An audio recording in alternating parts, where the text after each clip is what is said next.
is Anarcho-Communism, and how does it contrast with Anarcho-Capitalism? Anarcho-Communism is a theory of anarchism which advocates the abolition of the state, private property, and capitalism in favor of common ownership of the means of production, direct democracy, or a horizontal network of voluntary associations and workers' councils with production and consumption based on the guiding principle, from each according to his ability to each according to his need. Which brings us to our first contradiction. Anarcho-communism is basically a voluntary government. Although anarcho-communists call for abolishing the state due to its coercive nature, they still want to keep a system that central plans. One of the largest proponents of anarcho-communism, Peter Kropotkin, argued against capitalism. This is because Kropotkin had a difficult time differentiating between capitalism and corporatism. Capitalism being defined as the lack of a public sector, and corporatism being defined as statist advantages, loopholes, lobbying, subsidies, protectionism, barriers to entry against competitors, basically any state-backed intervention that is economically advantageous for the corporate structure. This same corporate structure that is, of course, created, licensed, protected, and backed by the state in the first place. They fail to realize that free market businesses are viewed in the same light as an individual's home. Unlike businesses in statism that are really controlled by the centralized coercive monopoly through various regulations, and which could be confiscated legally through political whim. They also fail to realize that property rights are a natural occurrence of spontaneous order. That if the state's monopoly on justice was abolished, and dispute resolution organizations or tiered arbitration, whatever you want to call these competing law firms, if these DROs were allowed to operate outside the government's monopoly, that they would have a direct incentive to protect private property rights. In fact, that is what every consumer is actually purchasing from them. Protection over property, both over oneself, self-ownership, and justly acquired property. Let's look at the term private property for a second. Private property is the right of persons and firms, voluntary groups of persons, to obtain, own, control, employ, dispose of, and bequeath land, capital, and other forms of property. Private property is distinguished from public property, which refers to assets owned by a state, community, or government, rather than by individuals or a business entity. Private property emerged as a dominant form of property in the means of production and land during the Industrial Revolution in the early 18th century, displacing feudal property and guilds. Private property rights are the backbone of individual rights. They're simply an extension of the right to own yourself, self-ownership.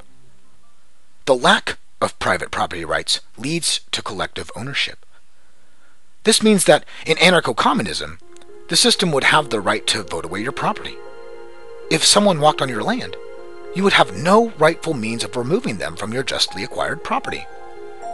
What incentive is there for you to maintain, let alone improve the property, if it is always under the threat of siege?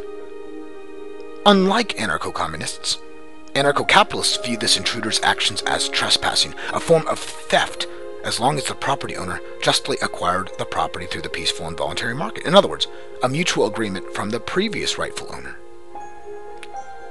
Anarcho-communists also ignore scarcity, often referring to the post-scarcity period or era in which they have the means to satisfy all wants and needs, which is simply not true. They also ignore spontaneous order and the individual rights that would be inherent without institutionalized violence, without the state, instead choosing collective central planning, which often always whittles down to an oligarchy. The kicker? You can have anarcho-communism inside anarcho-capitalism, but you can't have anarcho-capitalism inside anarcho-communism. If the central directive views your land as valuable, and since they have no concept for the respect of justly acquired property, your property would be seized in a matter of seconds. After all, the system's property rights come before yours. Although that brings us to another contradiction, since no one is supposed to have property rights at all. In anarcho-capitalism, individuals could voluntarily create and form a collective and run it as they see fit. Anarcho-capitalists are not allotted the same respect.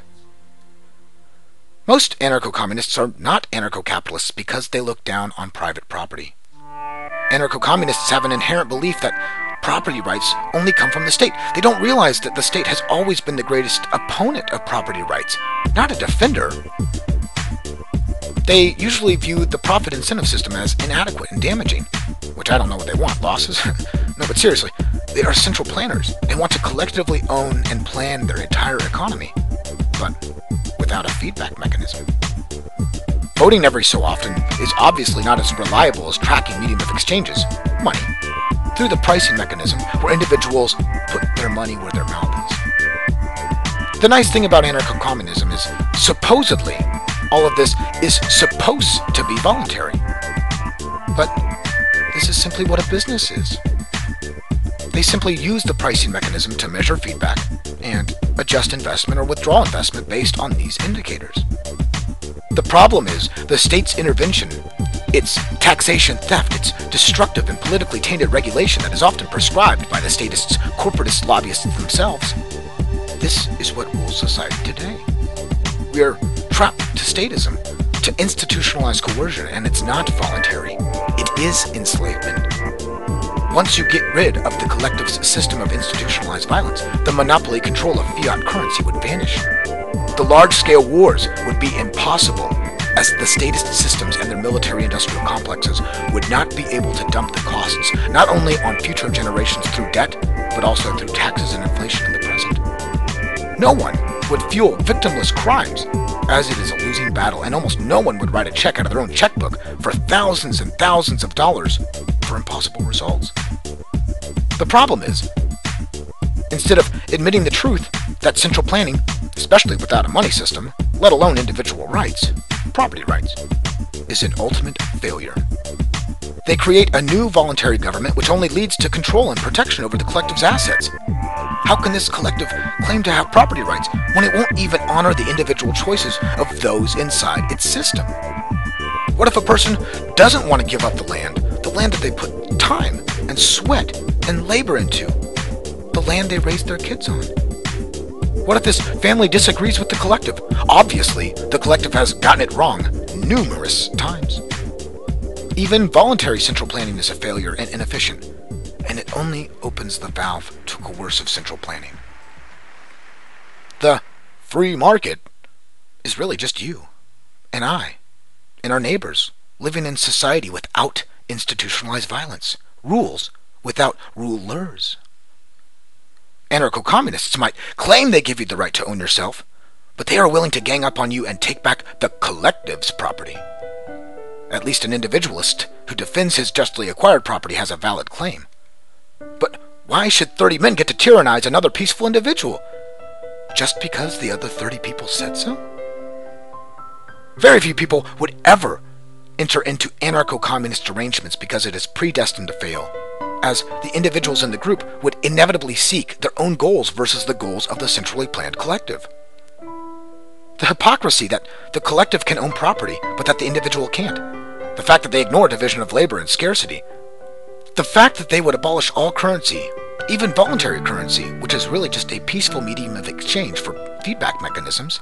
The fact that they view you as just some serf to the collective indicates that anarcho-communists haven't come far enough in their moral compass, and that they have repeatedly ignored history. Philosophically, anarcho-communism is an all-out assault on individuality and on rationality. The individual's desire to better him or herself, to avoid the tragedy of the commons, to partake in the voluntary pricing system, to specialize, to advance, to grow, all of these viewed negatively in the communes of anarcho-communism.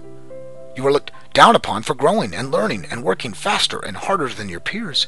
It actually stunts human development. Whether anarcho-communism is voluntary-based or coercive-backed, the hatred for the individual is ever prevalent. Where is the limit? Does this collective get to vote on my marriage? That is not freedom nor voluntarism, unless I subscribe to these terms in the first place. But don't expect me to subscribe to this rabid hatred of the individual called anarcho-communism anytime soon. Although you are certainly free to enjoy this inefficient central planning masochism as much as you'd like. I certainly won't infringe on you. I just ask you grant everyone else, including me, the same respect.